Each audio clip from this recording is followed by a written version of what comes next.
தற்போது சுகாதாரத்துறை செயலாளர் ராதாகிருஷ்ணன் செய்தியாளர்களை சந்தித்து வருகிறார். அந்த நேரடி காட்சிகளை பார்க்கலாம்.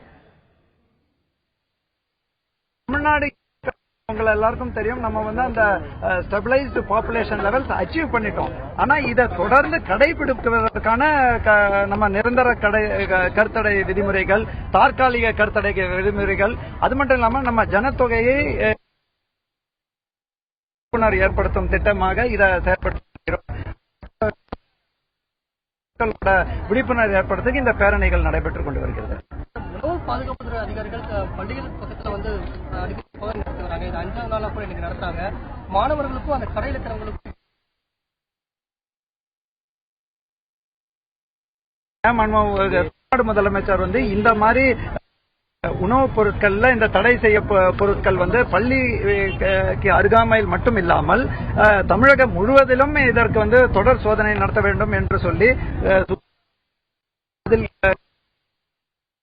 துறை உணவு பாதுகாப்பு